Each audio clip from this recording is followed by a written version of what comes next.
É evidente que o interesse direto de vocês nesse assunto são as modalidades de aposentadoria, os direitos, né, de que forma vocês se aposentam ou mantêm os valores das aposentadorias.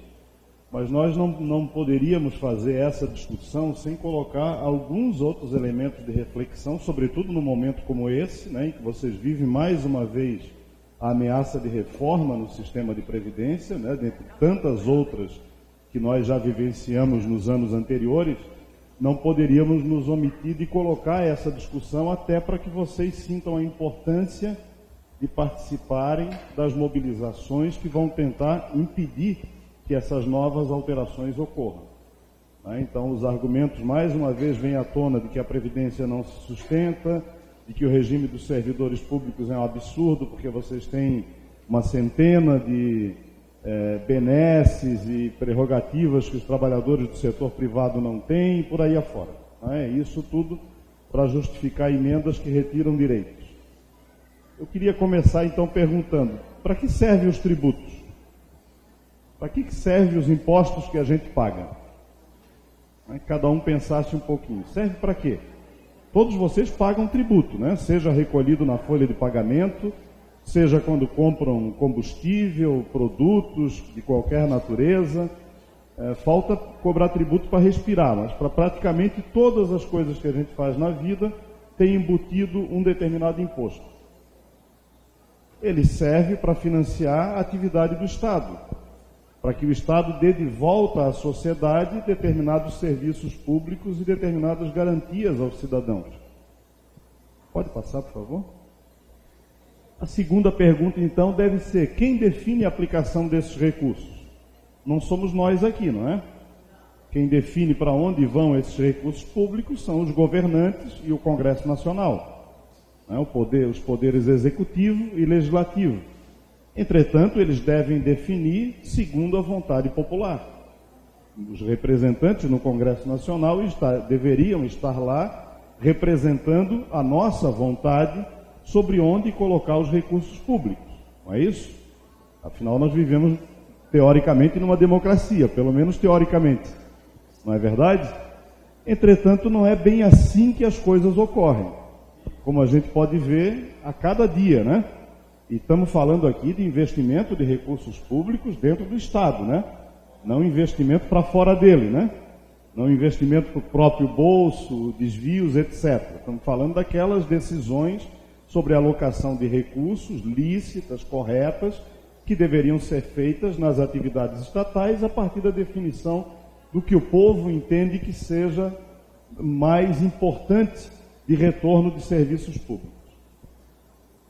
Bom, se é assim, o que está em jogo agora no debate sobre a reforma da Previdência? Pode passar até o final, por favor.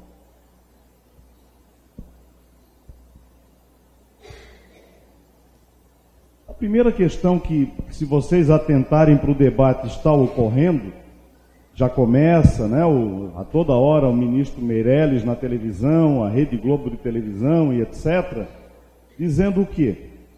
Que há diferenças de tratamento entre servidores públicos e trabalhadores do setor privado.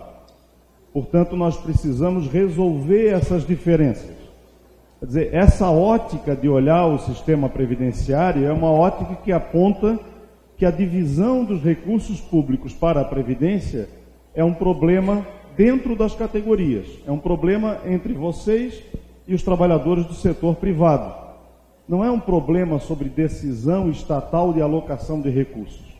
O que está se procurando promover é a disputa de uma pequena parcela do orçamento público, dizendo que essa disputa se dá entre vocês e os trabalhadores do setor privado, colocando vocês em confronto com os trabalhadores do setor privado, ou eles em confronto com vocês. Claro que com o objetivo de reduzir a capacidade de luta de cada um dos dois setores, e aí impor as reformas previdenciárias com o menor ônus possível para aqueles que têm a intenção de reduzir as despesas públicas nessa área, facilitando então a adoção dessas medidas. Portanto, a renda deveria ser distribuída entre os servidores para os demais trabalhadores.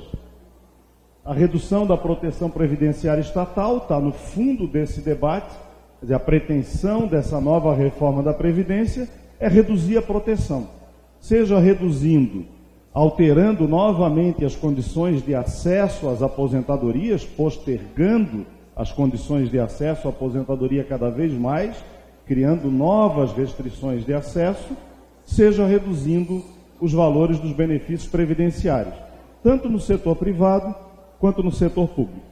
No final dos slides nós vamos ver quais são as principais medidas que o governo federal já divulgou a respeito da reforma da Previdência, tanto para os servidores públicos quanto para o setor privado. Não são ainda documentos oficiais, mas já são informações que vazam de dentro dos setores econômicos, sobretudo o Ministério da Fazenda e Planejamento, que já nos permitem dizer para onde caminha a reforma da Previdência. No final de tudo, a discussão está em torno do próprio papel do Estado como indutor de distribuição de renda, porque Previdência distribui renda, não distribui? Se eu pego dinheiro público e pago aposentadorias, eu estou, de algum modo, voltando para as pessoas e para os cidadãos recursos públicos e promovendo uma distribuição de renda. Prova disso é, por exemplo, os pequenos municípios do Brasil, em que a imensa maioria deles, a economia gira apenas em torno de benefício previdenciário. É no momento que os aposentados do INSS recebem suas aposentadorias nos pequenos municípios que a economia se movimenta, porque ela vive praticamente só disso. A renda do município é a renda dos aposentados e pensionistas. E existe um estudo da Anfip muito interessante sobre isso, que mostra que cerca de 70% a 80% dos pequenos municípios brasileiros têm sua economia fundada no benefício previdenciário. Quer dizer, reduzir esse benefício, reduzir esse mecanismo de redistribuição de renda causará sérios prejuízos econômicos a esses municípios. Pode passar, por favor? Esse gráfico mostra do orçamento geral da União anual, quer dizer, do total de tributos que nós pagamos, de todas as receitas, de toda a arrecadação do Estado brasileiro, quanto é gasto com a Previdência. E aqui incluídos os servidores públicos, é a fatia laranjada. Isso contando ali dentro que boa parte daquele laranjado vocês pagam. São vocês que pagam, os trabalhadores e os servidores públicos, não é isso? Então o Estado brasileiro retira ali menos de 1/4 do seu orçamento para fazer frente às despesas previdenciárias. O que nós queremos discutir aqui é o seguinte: por que não pode gastar um pouco mais do que isso?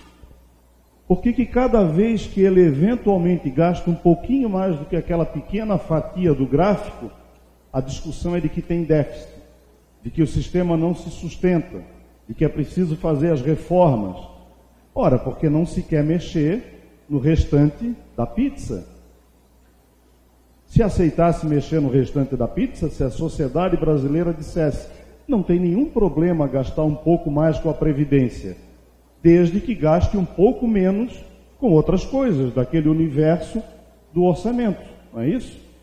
Então esse debate precisa ficar claro para nós, gente. Na hora que eles começam a dizer que a Previdência é deficitária, eles estão dizendo, nós, governo, não aceitamos aumentar aquele laranjado. Não aceitamos tirar uma parte do cinza para financiar o laranjado, porque não consideramos isso fundamental. O laranjado tem que se autossustentar. Então eu tenho que reduzir as despesas ou aumentar as receitas para que o laranjado continue sendo aquilo que ele é na pizza, ou menos ainda do que ele representa na divisão do orçamento da União. Esse é o objetivo de toda a reforma previdenciária. Foi assim com a emenda 2098 no governo Fernando Henrique, foi assim em 2003 no governo Lula, em 2005 com a emenda 47 e agora, mais ainda, com as propostas liberais de reforma no sistema previdenciário. Pode passar, por favor, Marlene? Esse aqui é o orçamento da União nos últimos 3 anos, até 2015. Então, o gráfico não está muito claro, né? Vamos ver se a gente consegue dar um pouquinho mais de foco. Eu também já não enxergo bem, então... Bom, vamos trabalhar aqui. O importante é ver o vermelho. Aquele gráfico anterior mostrava o orçamento geral da União e aquele laranjadinho, menos de 1/4, não é isso? Que era gasto para pagar despesa previdenciária. Esse vermelho é o que o orçamento gasta para pagar a tal dívida pública. O que é a dívida pública? Ninguém sabe exatamente o que é a dívida pública. É o que todo ano o orçamento da União repassa para o sistema financeiro.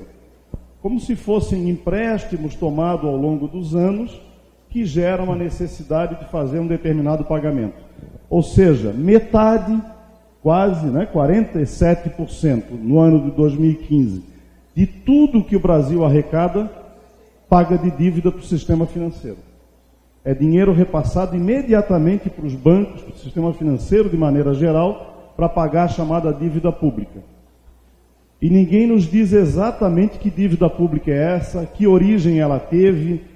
No momento que a gente se depara com todo esse emaranhado de corrupção, não seria de nos perguntarmos, será que essa dívida é verdadeira?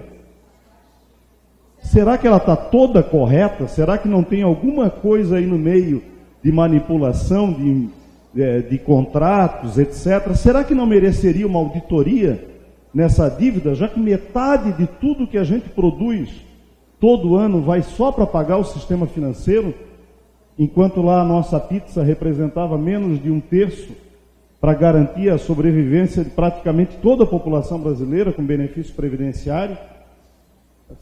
Será que essa relação injusta aqui já não justificaria uma auditoria da dívida? Nós pensamos que sim. Não é possível que um país todo ano veja uma sangria dessa e simplesmente continue pagando sem nenhum questionamento. Então nós achamos que agora, nesse debate da reforma da Previdência, a gente tem que colocar essas duas pizzas em confronto, porque é esse o debate político que interessa. Nós poderíamos aumentar a despesa previdenciária, melhorar inclusive os benefícios previdenciários, sim, desde que a gente reduzisse a parte vermelha da pizza. Desde que a gente resolva isso. Entretanto, infelizmente, a auditoria da dívida, que era um projeto que tramitou no Congresso Nacional no ano passado, acabou tendo o veto da presidenta Dilma pouco antes de sair. Então precisa talvez a gente voltar à tona para forçar novamente o Congresso Nacional a auditar a tal dívida pública brasileira. Para a gente saber exatamente se ela existe ou não existe. Eu não falo aqui nem em não pagar dívida. Porque todos nós aqui pensamos, se a gente tem dívida, tem que pagar, não é? Temos que ser honestos e pagar. Mas vocês pagariam uma dívida de vocês, pessoal, que não tivesse o comprovante de que ela existe? Que vocês não soubessem de onde vem? Como é que se calcula o juros sobre isso? Cada vez que o Banco Central fala em aumentar 0,5% da taxa Selic, esse 47% aumenta 0,5%. Porque a taxa Selic é o que corrige a dívida pública. Mas não teve uma inflação nova de 0,5%, compreende? Então, cada vez que aumenta a taxa Selic, o Estado brasileiro passa dinheiro para o sistema financeiro sem que ele tenha feito nenhum empréstimo novo que justificasse aquele pagamento adicional de dívida. Então, nos parece que esse é um elemento fundamental nesse momento do debate. Pode passar, por favor? Bem rapidamente, só para vocês terem uma ideia aqui do que significa essa sangria do recurso público. Pagamento dos juros e amortização da dívida deu 1,3 trilhões em 2015. Foi isso que o Brasil pagou de juros e amortização da dívida pública interna. Nós estamos falando dos bancos brasileiros, não estamos falando de dívida externa. 1,3 trilhões. E eles vêm nos dizer que a Previdência tem um déficit de 20 bi. E que por conta disso ela é insustentável. Coloquem 20 bi diante de 1,3 trilhões. E vamos pensar se a gente não poderia resolver o problema financeiro da Previdência, talvez atacando um pedacinho da dívida pública. 13 vezes mais do que a saúde. Os gastos da saúde no ano de 2015. 13 vezes mais que o gasto da educação. E pelo menos 2,5 vezes mais do que o gasto previdenciário do ano de 2015, aí incluídos servidores públicos e trabalhadores do setor privado. Então, se vocês não quiserem olhar para isso e acharem que isso não é com vocês, não tem salvação para nada, gente. Para nada. Ou vocês, ou o povo brasileiro se conscientiza que aqui é que está a grande sacanagem com os recursos do Estado, não está no petrolão, no mensalão, isso aí é questão criminal para resolver na esfera criminal. Aqui está tudo teoricamente correto, mas ninguém mexe, porque por trás daquele vermelho está o sistema financeiro, está o poder, está quem manda no Brasil e quem manda nos principais países do mundo, o dono do capital, os donos do dinheiro. Então nós precisamos olhar para isso, porque é isso que está nos causando todos os problemas de falta de financiamento da saúde, de falta de financiamento da Previdência, de todas as políticas públicas de maneira geral. Pode passar? O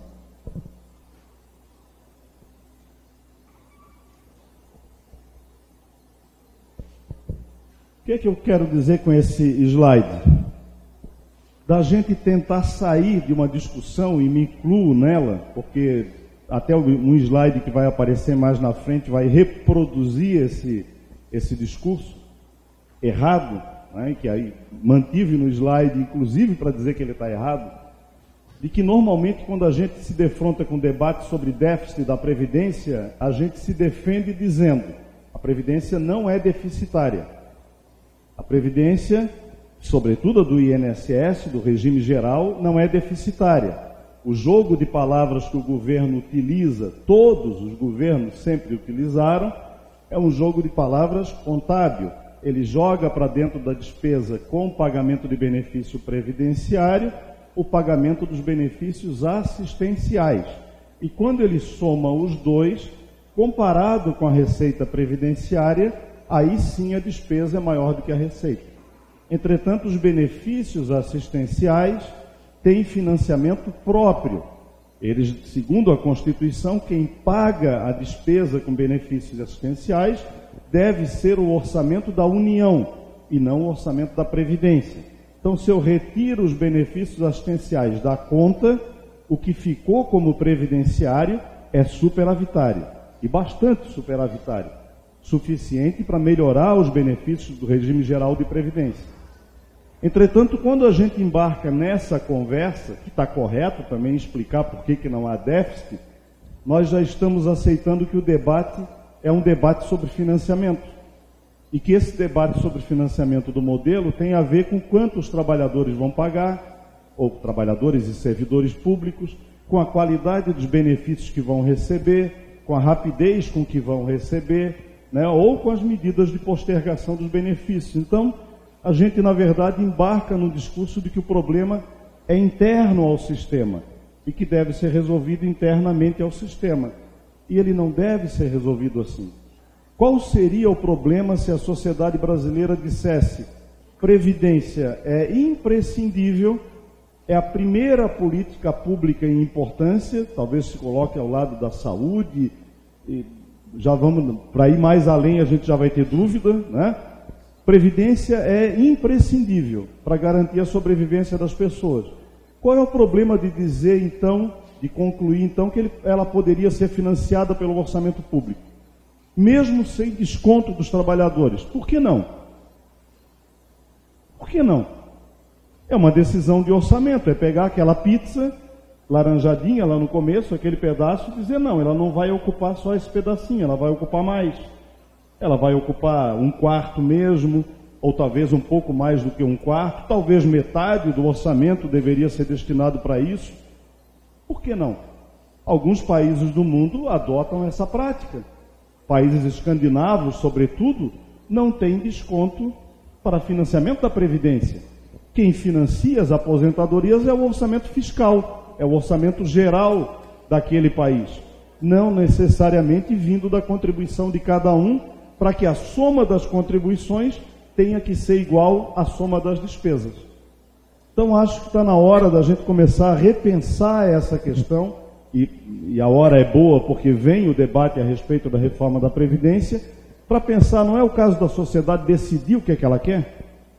Talvez não fosse o caso de um plebiscito em que a sociedade pudesse dizer: não, eu não quero esse monte de remendo, como já foi a emenda 20, a emenda 41, a emenda 47 e agora a nova, que se destina a deixar, na verdade, tudo como está, usando o mesmo sistema que se adotou até hoje, para daqui a 4, 5 anos vir uma nova reforma com os mesmos argumentos e nós sempre aceitando os argumentos. Não é? Pode passar? Pode pular esse também, por favor, Maria, para a gente.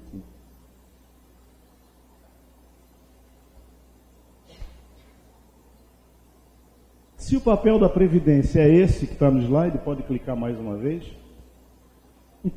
O vermelho ficou. Então a solução é que a sociedade decida.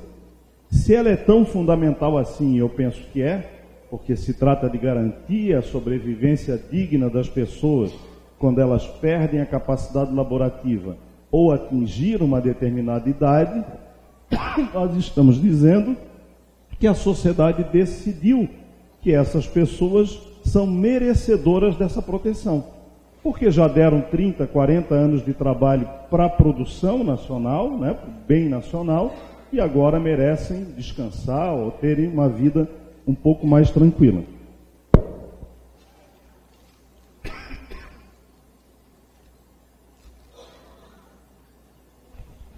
Pode passar, Marcos. Bom, vamos deixar um pouco agora a questão política, mas pedindo que vocês se disponham pelo menos a ler um pouco mais, a participar dos movimentos dos trabalhadores e dos servidores públicos que serão e estão sendo convocados, né, para resistir às reformas propostas pelo governo Temer.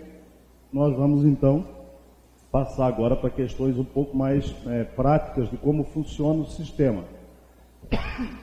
Nós temos um regime geral, que é o INSS, né, que pega os trabalhadores do setor privado, os regimes próprios de servidores públicos, como os de vocês, que pegam apenas estatutários, e o regime de previdência complementar, que teoricamente complementa as aposentadorias tanto de um lado quanto do outro.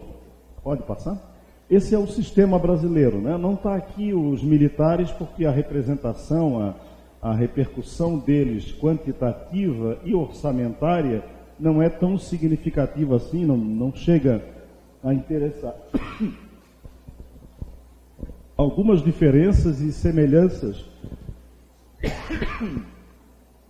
entre os regimes. O teto do regime geral, hoje de 5.100 e pouco. Outra característica do regime geral, direito à aposentadoria definido pela data em que implementou as condições, que é semelhante ao regime próprio, e isso é muito importante. O que vale para vocês, como direito à aposentadoria, é a data em que vocês completaram. Não é a data em que vocês requereram a aposentadoria, nem muito menos a data em que a aposentadoria foi concedida pelos RHs. O direito de vocês nasce quando vocês implementam as condições, mesmo que não tenham exercido, mesmo que não tenham requerido. Digo isso porque quando a gente se aproxima novamente de uma reforma, a tendência é todo mundo correr para se aposentar. Eu vou tentar me aposentar logo para daí fugir da reforma. Você não precisa se aposentar logo para fugir da reforma, porque se você já implementou as condições, você já tem direito adquirido àquelas condições e a reforma não poderá atingir esse direito adquirido. Foi assim em todas as anteriores. Na emenda 20, na 41, na 47. Entretanto, as pessoas acham que a garantia delas só está depois que o RH concede a aposentadoria. Aí eu tenho meu direito. Não, você tem o direito quando completou as condições. E se você já completou as condições antes da lei ou da Constituição ser alterada, aquele direito não será mexido. Então, aqueles que já completaram não precisam se preocupar com as reformas, pelo menos do ponto de vista do seu direito individual. Tem que se preocupar com a reforma em relação a tudo o que está por trás dessa reforma que nós falamos há pouco. Não é isso? Então é importante lembrar esse aspecto, sobretudo agora. Tá? Uma diferença entre os dois regimes. No regime geral, não se cobra contribuição de aposentados e pensionistas, por enquanto. Nada impede que venham a cobrar. E no regime próprio de previdência, já há alguns anos, os aposentados e pensionistas pagam contribuição previdenciária sobre o que exceder aquele teto do regime geral, o teto de 5 mil e pouco. Como boa parte do funcionalismo está abaixo desse teto, ele não percebe essa obrigação de pagamento, ele não tem efetivamente essa obrigação. Mas quem ganha R$6 mil, por exemplo, já tem, porque o teto é 5.100 e pouco, aqueles R$820 que ultrapassariam esse valor, se ele ganha 6, sobre esse valor ele paga a contribuição previdenciária. Então vejam que o regime de vocês nesse aspecto é pior do que o regime geral do setor privado.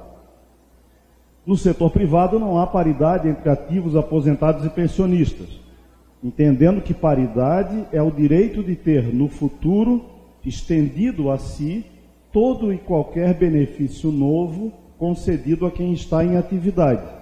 Paridade não aparece no momento que você se aposenta. Paridade aparece quando, depois de aposentado, a categoria teve algum ganho e o servidor aposentado ou pensionista pretende ter estendido a ele esse mesmo ganho. Portanto, é algo importante para vocês, importante no regime previdenciário de vocês. Eu ouvi até há pouco, acho que foi você que fez a pergunta sobre os dois, né, o interesse de um ou de outro frente à paridade. E eu sei que essa é uma angústia grande e uma dúvida muito grande, trocar uma coisa pela outra. Eu não trocaria, jamais, porque eu continuo acreditando que a possibilidade de vocês se mobilizarem e lutarem é muito mais forte, muito mais capaz de resultar em boas coisas para vocês do que o mero reajuste anual pelo INPC. E quero ser objetivo com isso, não é uma propaganda simples. Basta olhar os últimos 30 anos da vida funcional de vocês, para vocês verificarem se o que conquistaram com a luta não foi maior do que o INPC. Matemática. Sugiro que vocês abram lá o site servidor.gov do governo federal, comparem o salário de hoje com o salário de 30 anos atrás, depois comparem com a inflação e vamos ver se vocês ganharam ou perderam. E vocês vão constatar matematicamente que ganharam. Não porque os governos deram isso a vocês, mas porque vocês lutaram para conquistar isso. Então, acredito que a luta de vocês é que vai fazer com que no futuro novas conquistas vocês tragam para dentro dessa categoria e, portanto, estendam essas conquistas aos aposentados e pensionistas. Pode passar? Quanto tempo a gente tem ainda, Tiago?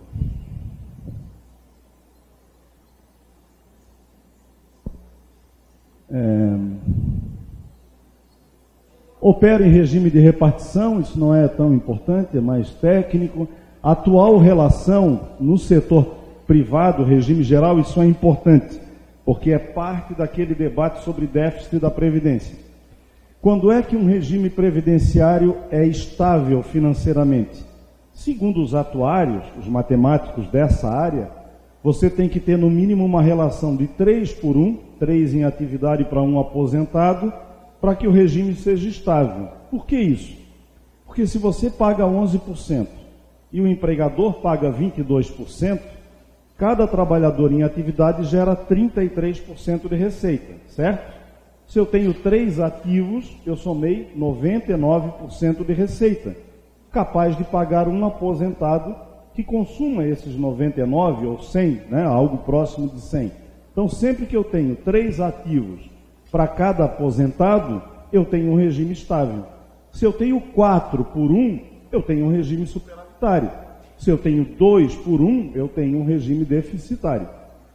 Falando isso sobre a lógica de quem trabalha só economicamente a Previdência. Tá? Acho que uns 20, 30.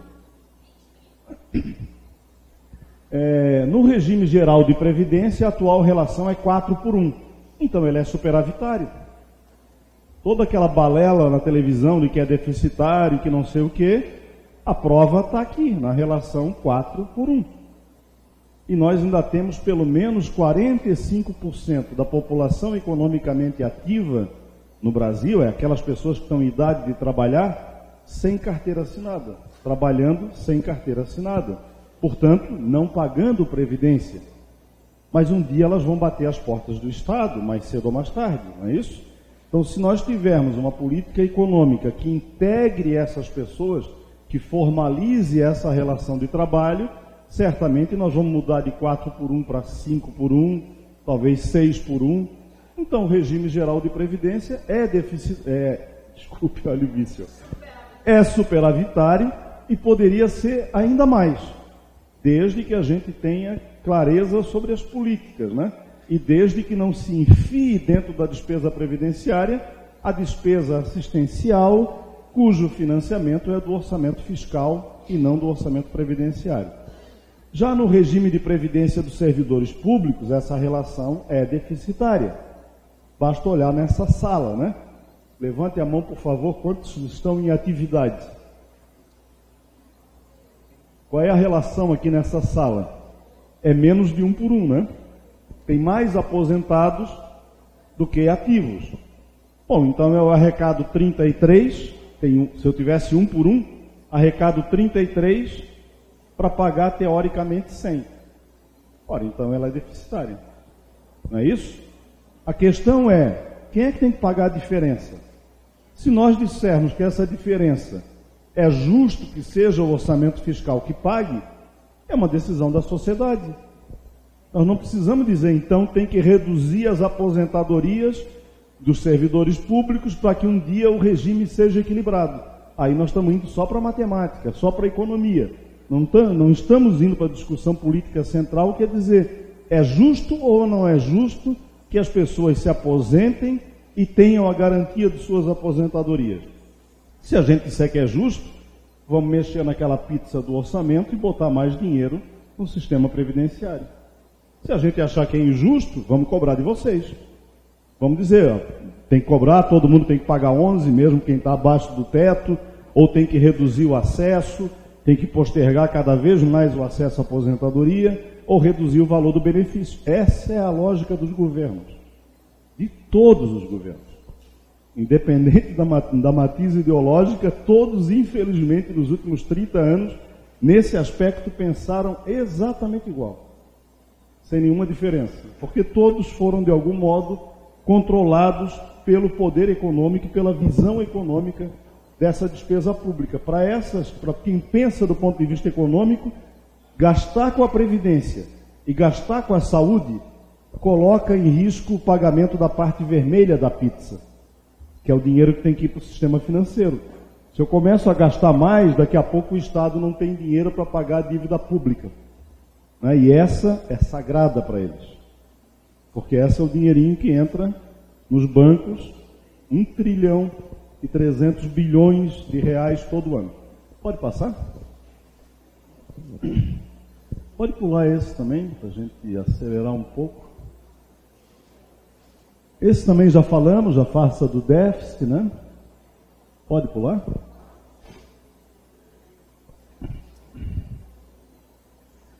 Bom, vamos aqui para o regime próprio de previdência, então, pegar as principais mudanças no regime previdenciário de vocês aí desde a Constituição de 88, né?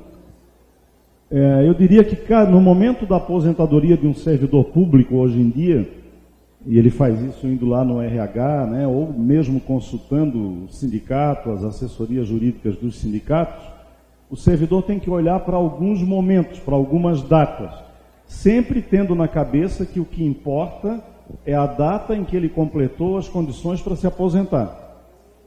Se alguém completou as condições, por exemplo, em 1997 e ainda está trabalhando, ele pode, no momento da sua aposentadoria, dizer: eu quero me aposentar pelas regras que vigoravam em 1997.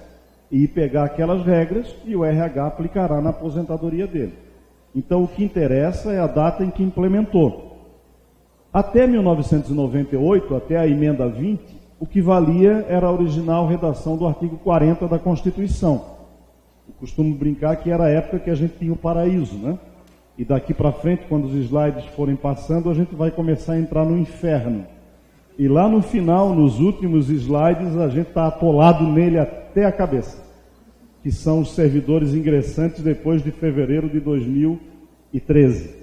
Esses estão totalmente no inferno. Se a coisa para você está ruim, vocês vão ver como está para eles. Então, a primeira data, se você completou antes de 16 de dezembro de 98, invoca as regras do artigo 40 e tem lá as melhores possibilidades de aposentadoria. Se esse direito foi implementado entre dezembro de 98 e dezembro de 2003, período no qual vigorou a emenda 20, vocês poderiam, teoricamente, invocar o direito à aposentadoria com base nas regras da emenda 20. Se esse direito só foi implementado a partir de 31 de dezembro de 2003, que já é a emenda 41, então se eu só completei as condições depois dessa data, eu já fui apanhado pela emenda 41. Tem mais um clique, eu acho. Tem mais um. Se eu ingressei depois de 1º de janeiro de 2004, eu já tenho ingresso agora, né? Já tenho uma nova regra previdenciária. E se eu ingressei depois de 5 de fevereiro de 2013, uma outra regra previdenciária.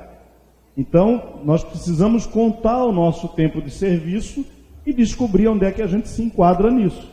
Boa parte de vocês vai estar enquadrado aqui no haver implementado as condições antes de dezembro de 2003. Boa parte de vocês implementou. Outra parte de vocês que ainda está em atividade não implementou até ali, então foi apanhado por essa emenda 41 e está cumprindo as regras da emenda 41. Ou da emenda 47, que veio depois, nós vamos ver logo em seguida. Tá? Agora, se o ingresso de vocês, se alguém nessa sala ingressou depois de 1º de janeiro de 2004, ou pior ainda, a partir de 5 de fevereiro de 2013, aí as regras serão ainda piores. Vamos passar elas então. O que era no tempo do paraíso? Ou seja, quando vigorava o artigo 40 da Constituição Federal e, portanto, antes de dezembro de 1998. Aqueles que implementaram as condições de aposentadoria até esse momento, tenham se aposentado ou não. Sempre que eu estou falando em paraíso aqui, abstraiam o problema da gratificação de desempenho, tá? Abstraiam, porque dessa nós vamos falar depois. Essa é o inferno em qualquer mundo. Ah, então, era o paraíso sem a gente pensar na gratificação de desempenho. Quando a gente pensa nela, a coisa já não é tão boa assim. Então, não havia idade mínima, cumpria o tempo de serviço e se aposentava. 35, 30 mulher. Havia aposentadoria proporcional um pouco mais cedo, havia aposentadoria por idade aos 60 e 55, compulsória aos 70. O cálculo da aposentadoria ou pensão levava sempre em conta a última remuneração em atividade. E havia paridade entre ativos, aposentados e pensionistas, ou seja, tudo aquilo que a categoria ganhasse no futuro seria estendido àqueles que se aposentassem pelas regras da original redação do artigo 40, salvo as gratificações de desempenho, que vieram depois com problema próprio. Tá? Vamos passar?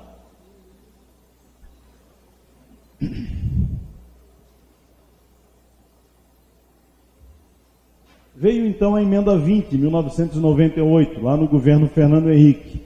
O que essa emenda introduziu de mais importante?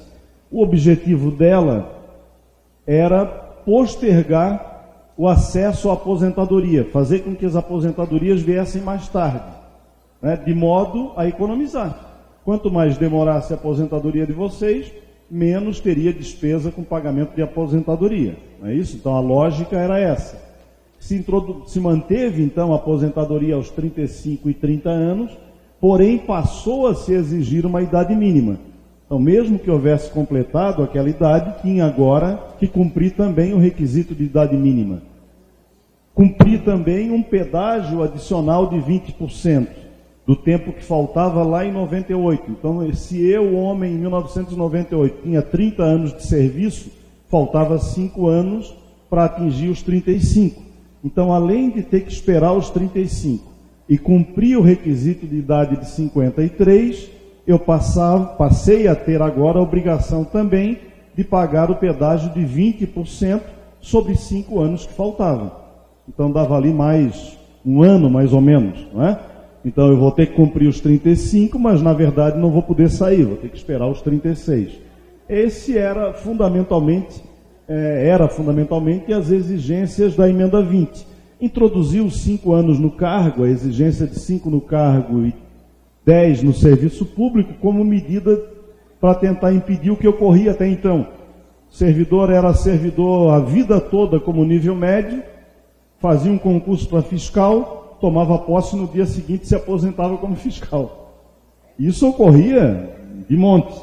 Então essas medidas visavam dizer, olha, assim você não financiou a previdência que você vai ter, né? Você pagou sobre uma base pequena e agora vai ter uma aposentadoria grande. E assim por diante. Pode passar? Cálculo da aposentadoria ou pensão, entretanto, continuou com base na última remuneração. Acho que tem mais um aqui. Tem. Mantida a paridade entre ativos, aposentados e pensionistas, na emenda 20. Entretanto, porque a emenda 20 foi do Fernando Henrique, né? Se a gente pensa, bom, mas então o Fernando Henrique fez uma emenda constitucional que não mexeu no princípio da paridade. Mentira. Ele tentou mexer, só que na hora da votação do Congresso teve um deputado do PSDB que apertou a tecla errada. E vocês ganharam por um voto. E não passou a emenda que acabava com a paridade.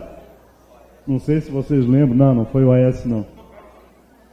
A Aécio nessa época estava ganhando dinheiro sem trabalhar, como sempre. Então, a questão da paridade se manteve na emenda 20 por isso. Entretanto, estamos falando de dezembro de 98, né? 6 meses depois, em julho de 99, Fernando Henrique cria a primeira gratificação de desempenho.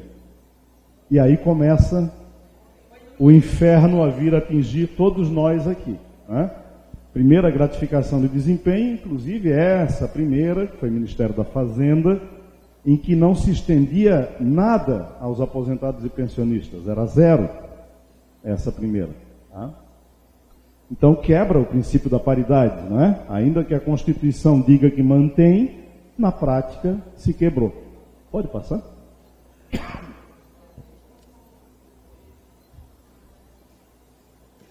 A Nema já falou da opção pelo artigo 2º da emenda 41. Então, aquelas pessoas que não implementaram as condições antes de dezembro de 2003, vieram a implementar depois, uma das opções de aposentadoria que vigora hoje é o artigo 2º da emenda 41. Essa modalidade, ou esse critério de aposentadoria, vocês devem fugir como o diabo foge da cruz. Se afastem do artigo 2º da emenda 41. Por quê? Porque ainda que ele seja a regra que primeiro se atinge, a primeira que você cumpre, que gera as primeiras condições, ela acaba com o princípio da paridade, portanto você não tem dali para frente a garantia dos mesmos benefícios da categoria, e o cálculo da aposentadoria é pela média. Não é com base na última remuneração em atividade. Eu sei que quando a gente faz o cálculo pela média, porque existe a gratificação de desempenho e que ela compõe a média, muitas vezes a gente tem um resultado de média maior do que levar 50 pontos só para a aposentadoria. Então é evidente que isso ocorre. Porém, vocês tiveram um acordo na greve do ano passado, esse acordo já foi transformado num projeto de lei, que já foi aprovado na Câmara e está indo para o Senado, que diz que se as aposentadorias foram concedidas com base nas outras regras que têm paridade, e não com base no artigo 2º, essas aposentadorias, nós chegaremos à possibilidade de ter até 100% da integração da gratificação de desempenho. Nós vamos falar sobre ela mais na frente, mais exatamente, tá?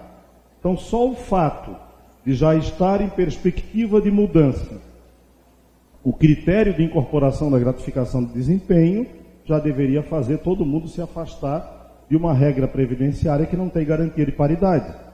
Porque se ele escolheu essa regra, ele não sentirá os efeitos desse acordo e dessa mudança legislativa. Ele vai continuar tendo reajuste anual pelo INPC no mês de janeiro, igual ao regime geral de previdência, mas não terá os benefícios dos acordos de greve. Tá? Então essa daqui é para a gente fugir. Pode passar? Pode pular, mano. Bom, emenda 41, artigo 3º. Muita gente está se aposentando por esse.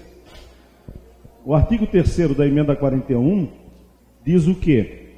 Que em dezembro de 2013, quando foi publicada a emenda, aqueles servidores que já haviam completado as condições para a aposentadoria, já estavam com condições, mas não pediram a aposentadoria, teriam assegurado o direito de fazê-lo a qualquer tempo, pelas regras vigentes antes da emenda 41, que é o tal do direito adquirido a que eu falei mais cedo, né? Que não precisa correr para se aposentar quem já implementou.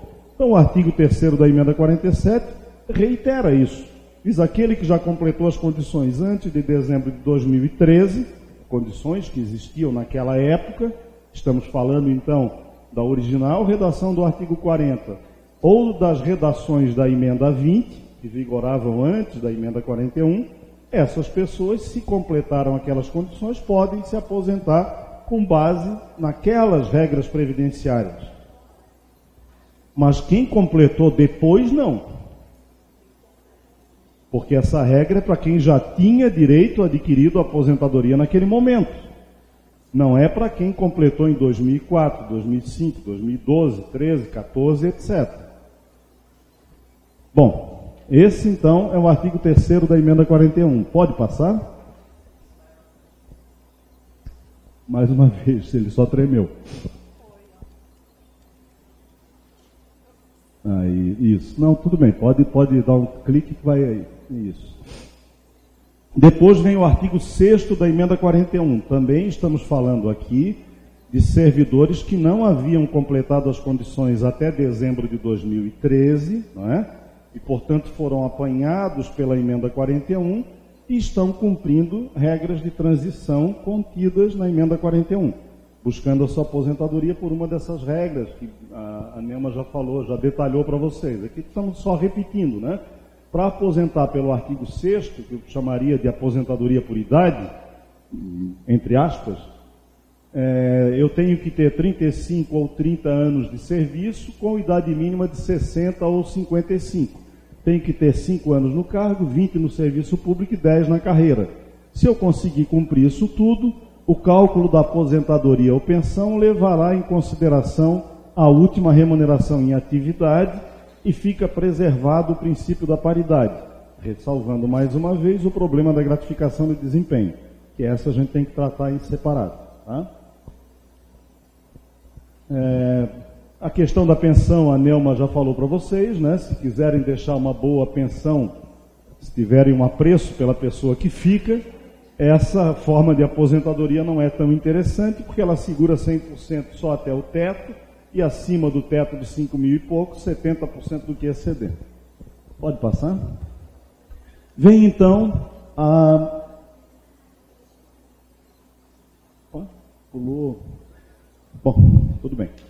Uma outra alternativa de aposentadoria para qualquer um de vocês que esteja em atividade é esquecer isso tudo e dizer: eu posso pegar o meu tempo de serviço e levar para o regime geral de previdência e me aposentar lá, se aqui as regras e as alternativas eventualmente não forem tão benéficas? Sim, você pode. Não tem nenhum problema, pela contagem recíproca de tempo de contribuição, de se inscrever no regime geral de previdência e lograr uma aposentadoria do INSS como se fosse um trabalhador do setor privado.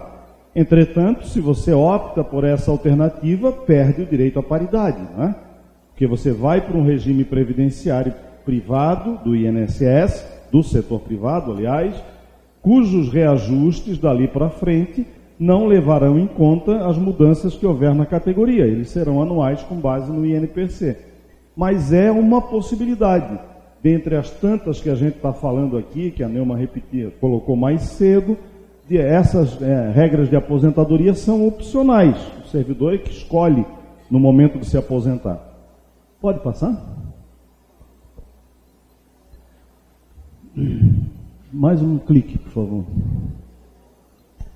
As regras permanentes. Bom, então agora nós vamos falar dos servidores que ingressaram a partir de 1º de janeiro de 2004.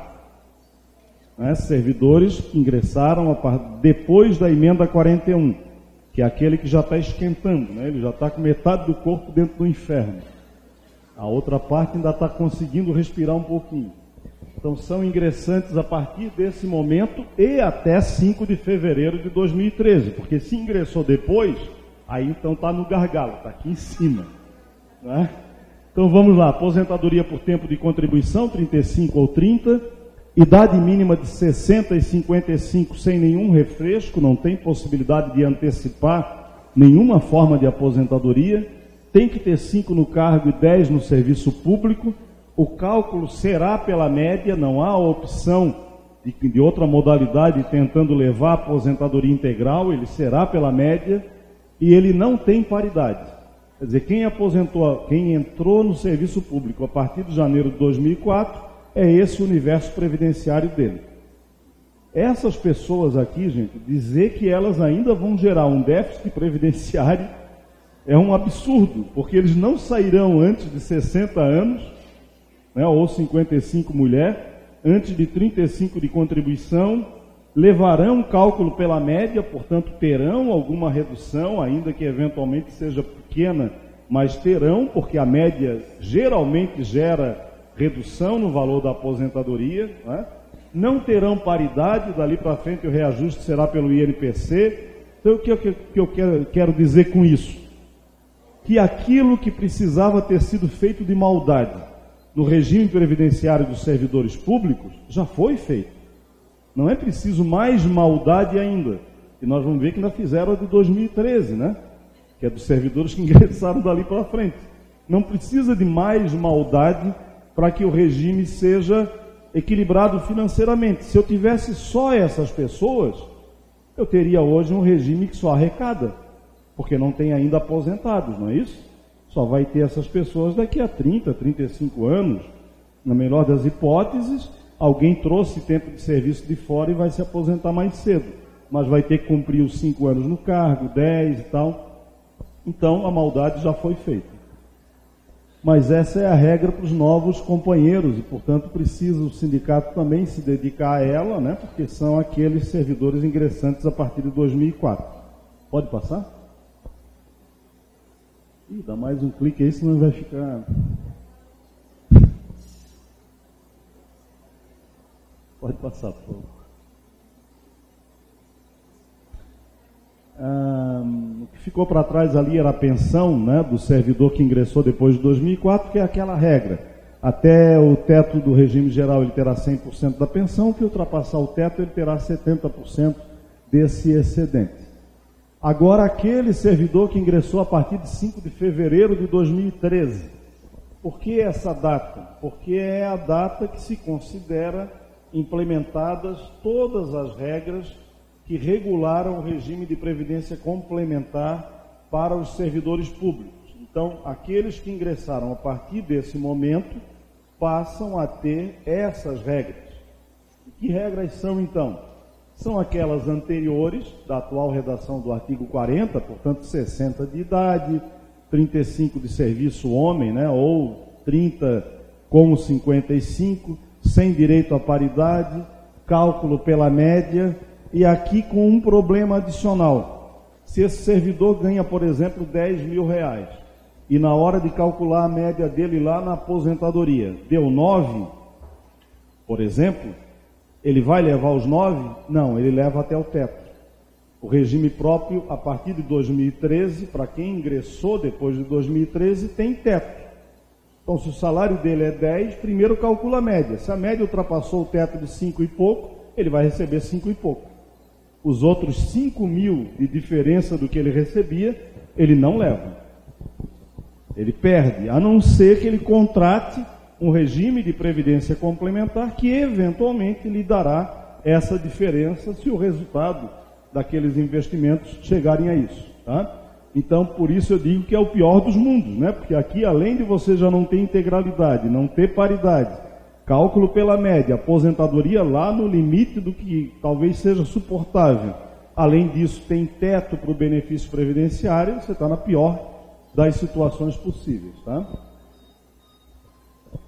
Há alguns problemas aqui relacionados ao ingresso. Nós não vamos debater aqui a fundo, porque acho que não é importante aqui, mas por exemplo, quem já era servidor público antes de fevereiro de 2013, era do município, fez um concurso para servidor federal e ingressou no dia 10 de fevereiro de 2013, portanto ingressou depois dessa data aqui que é padrão.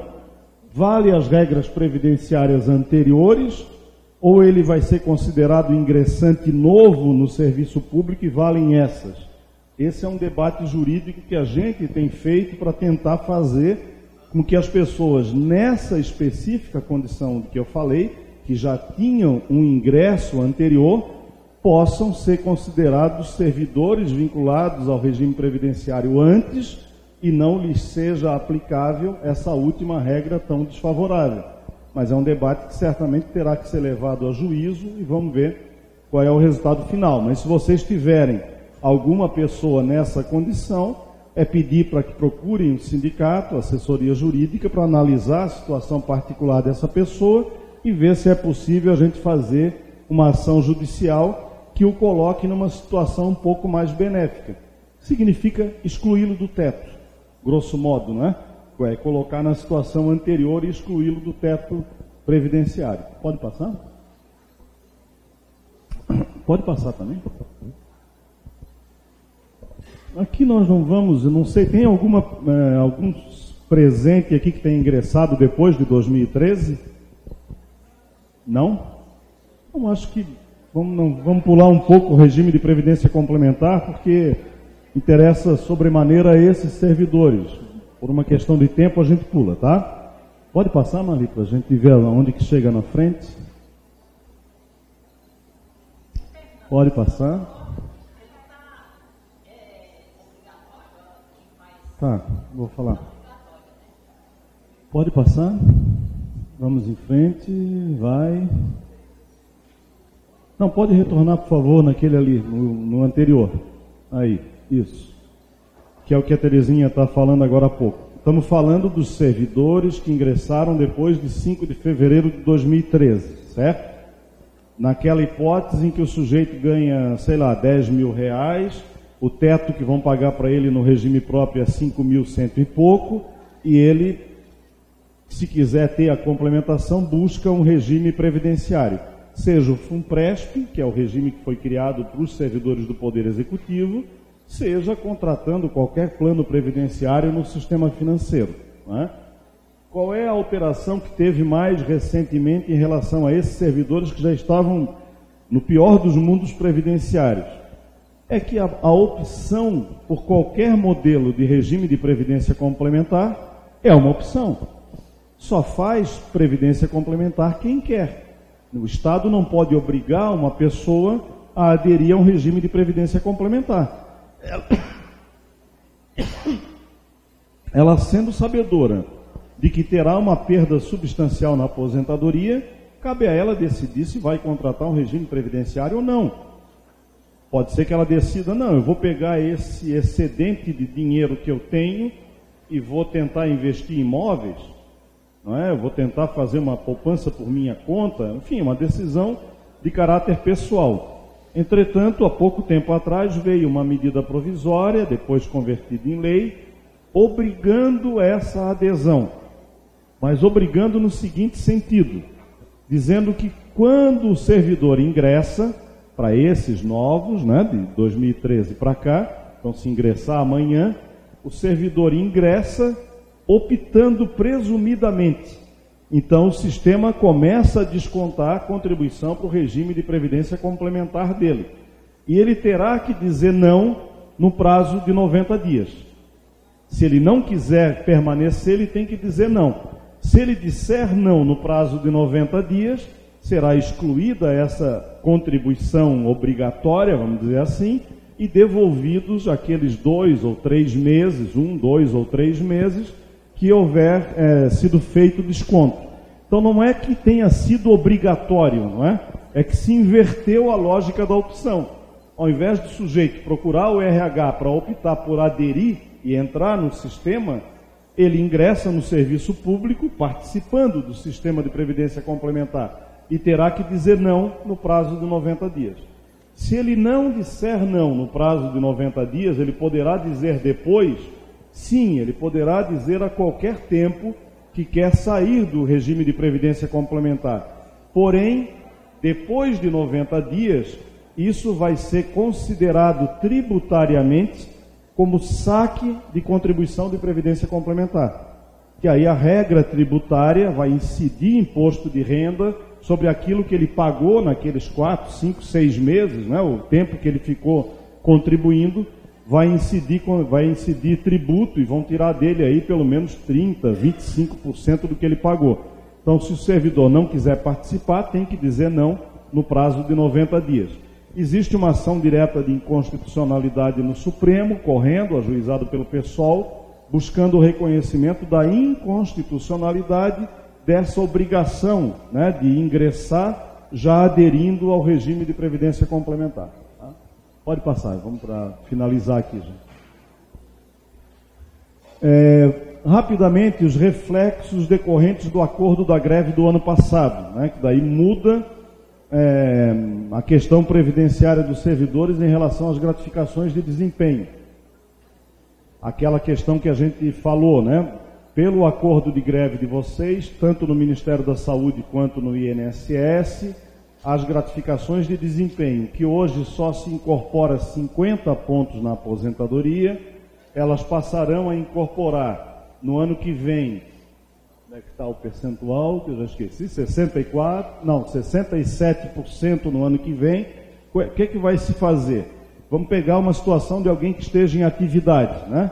Está tendo nos últimos 5 anos uma média de 100 pontos. Se a média dele foi de 100 pontos, na hora, se o período de 5 anos ele recebeu 100 pontos, então ao apurar a média desse servidor vai dar 100. Ele vai levar então no ano que vem 67% de 100.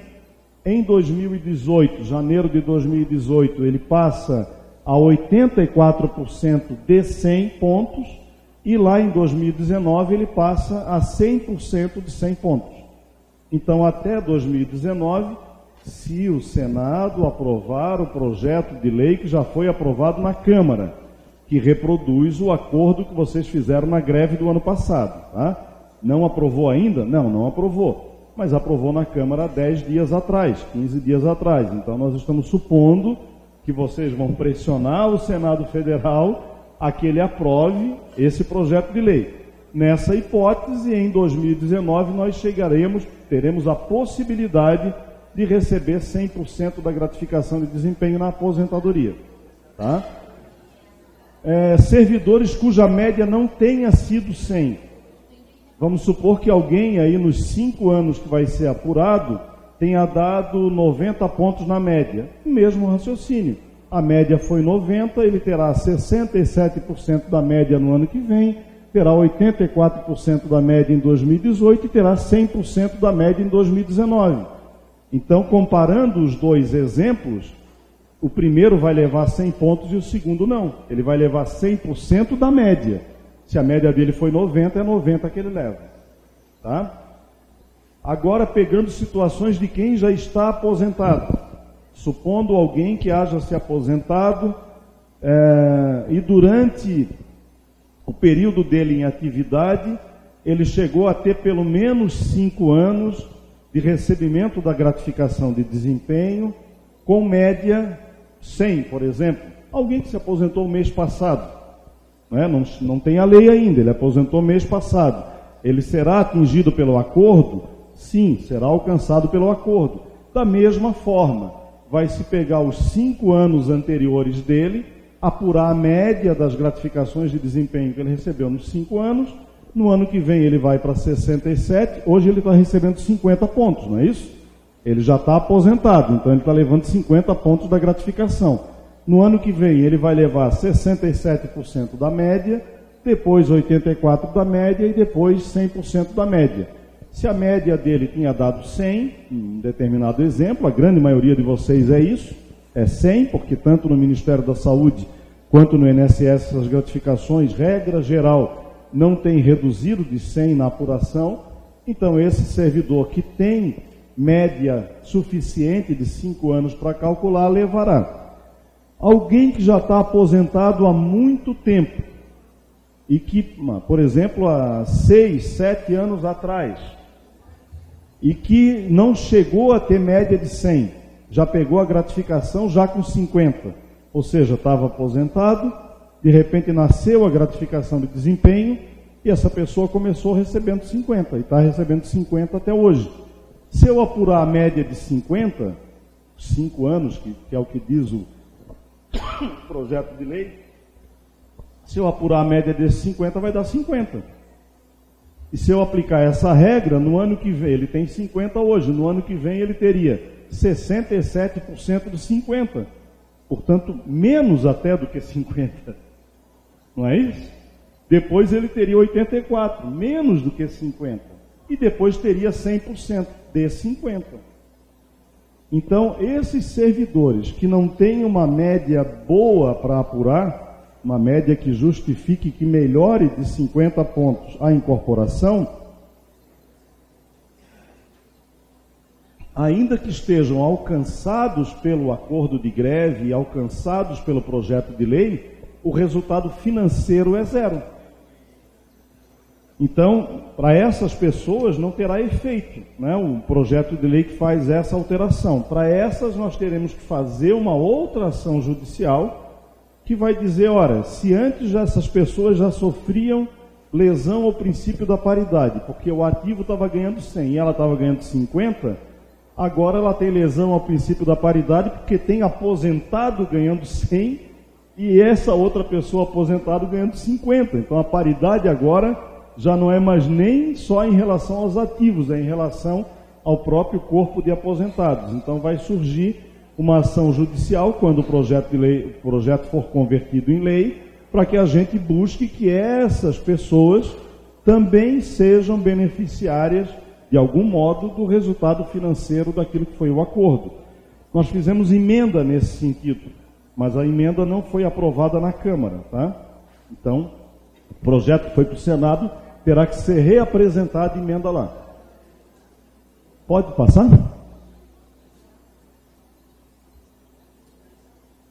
Pode passar.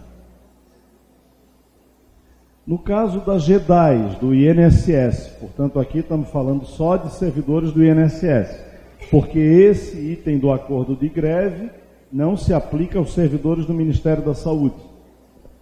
Vocês sabem que o piso da gratificação de desempenho é 30 pontos, qualquer uma, inclusive no Ministério da Saúde. Então, se houver uma avaliação altamente negativa, o servidor tirou 0 em tudo, a avaliação institucional foi 0, quanto é que ele receberá de gratificação de desempenho? O piso, que é 30.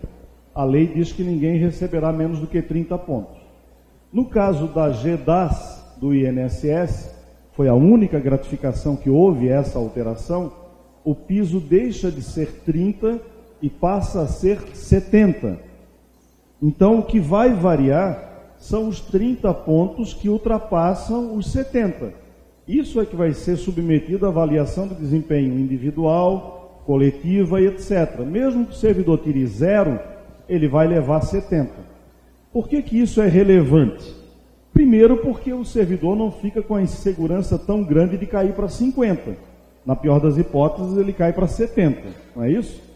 E em segundo lugar, falamos aqui do INSS, é bom ficar claro, né? Em segundo lugar, porque se agora vai ser 70 pontos no mínimo para o servidor em atividade, então o aposentado não pode ser 50, tem que ser 70. Porque se esse 70 não é sujeito à avaliação, ele é fixo, então o Supremo já disse que quando o pagamento resultante da gratificação não é resultante de uma avaliação de desempenho, nesse caso tem que observar o princípio da paridade. Então, no caso do INSS, quando essa lei for convertida, os aposentados que estiverem recebendo 50, haverá ações no sindicato a serem feitas para que essas pessoas migrem para 70 pontos no mínimo e depois observem aquela evolução da gratificação. 67% de 100 no ano que vem, 84% de 100 no outro ano e 100% de 100, por exemplo, no ano subsequente. Tá? Pode passar? Rapidamente, aqui agora são as reformas. O que está se propondo de reforma, o que até agora ficou público de alteração no regime de previdência. De vocês, por exemplo. Primeiro, a transição dos atuais 95 ou 85 pontos, né? Isso é a soma de 30, por exemplo, o homem, a soma de 35 anos de serviço com 60 de idade, dá 95, não é isso? E as mulheres, a soma de 30 anos de serviço com 55 de idade, dá 85. Hoje esse é o padrão, vamos dizer assim, do regime previdenciário brasileiro, tanto no setor privado quanto no setor público. Essa é a meta, vamos dizer assim, que todo mundo deveria ter para se aposentar. Essa meta será majorada para 105. A soma terá que atingir 105 pontos. Portanto, 10 anos a mais. Você pode dar 5 na idade e 5 de contribuição. Ou dar 10 de idade a mais, você terá que cumprir 105. Homens e mulheres. Acabou a mamata. Dizem eles. Pois é. A justificativa é que não prevalecem mais as razões que historicamente levaram à diferenciação de aposentadoria entre homens e mulheres. Vocês acham que acabou a diferença de tratamento, seja no mundo do trabalho ou no mundo do lar, entre o homem e a mulher, a ponto do regime previdenciário igualá-los? Nós achamos que não, nós achamos que ainda prevalece. Sobretudo, em determinadas faixas de renda, é altamente justificável que a mulher tenha um tratamento privilegiado positivamente do ponto de vista previdenciário. Quanto mais pobre a faixa de renda, mais a mulher tem assumido todas as tarefas do lar, inclusive com exclusividade. Não tem companheiro. Mas ela trabalha em tripla jornada e ainda com a responsabilidade integral dela, a mulher, de bancar todo o lar e toda a despesa do lar. Então, uma das emendas, uma das reformas do governo Temer diz que isso acabou e não tem mais razão para diferenciar homem de mulher. Então, no serviço público, serão igualadas as exigências. A pensão por morte passa a ser igual à do setor privado. Aquela história lá de que vai levar 100% até o teto e o que ultrapassar leva 70%, acaba. Vale a regra do setor privado. E a regra do setor privado nós vamos ver logo em seguida como vai ser, tá? Setor privado que eu digo é o regime geral de previdência, né? As pessoas do setor privado vinculadas ao regime geral. A aposentadoria especial do servidor público seria regulamentada, reduzindo em 10 anos o tempo de serviço e em 5 anos a idade. Pode passar? E agora as alterações do setor privado, uma delas aplicável aos servidores públicos. Primeiro, altera também os 95 e 85 para 105. Então, iguala homens e mulheres nas aposentadorias do regime geral de previdência. A aposentadoria por idade, que existe no regime geral de previdência, com um mínimo de 15 anos de contribuição, no INSS, a aposentadoria por idade, aos 60 anos, aos 60 anos mulher e 65 de idade homem, exige um mínimo de 15 anos de contribuição para ter esse benefício. Aqui passa a exigir 20. Então, não mais 15, mas 20. E, além disso, a renda seria 63%. Então, se o sujeito tiver 20, é 63% do último salário em atividade. E ele vai ter 1% a mais a cada ano de contribuição adicional que ele tiver ao regime previdenciário. Então, não só exige 5 anos a mais de contribuição, como joga o benefício para baixo. E para ele recuperar o valor do benefício, ele teria que ter contribuição adicional. Ele vai ter que passar de 65 e a 66 para ter um ano a mais, mais 67, 68, enfim. Se ele ficar a vida toda trabalhando, ele poderá alcançar um benefício aí em torno de 80%, desde que ele não se aposente. Quando ele se aposentar, talvez seja na véspera de fechar o caixão, aí ele tem lá os 80 e poucos por cento, tá? Aposentadoria por idade de mulheres passa a exigir 61 anos. Hoje, no regime geral, a mulher tem que ter 55 para ter aposentadoria por idade. Não é isso, o povo do INSS aí? Passa a ser 61 anos. E, dali para frente, acresce 3 meses a cada ano de exigência. Então, vai ser 61, depois vai ser 61 e 3 meses, 61 e 6 meses, até completar 65 anos, também para a mulher, para a exigência da aposentadoria por idade. Aplicada a regra de cálculo que falei há pouco, 63% do valor do benefício, mais 1 ano para cada ano de contribuição adicional. Benefícios assistenciais, os benefícios da LOAS, né, o benefício da economia familiar e etc., que hoje é 1 salário mínimo, passam a ser meio salário mínimo. Quem aqui bateu panela? Ninguém bateu? Então tá jóia. Pode passar? Acho que acabou, gente. Desculpem a demora, é isso.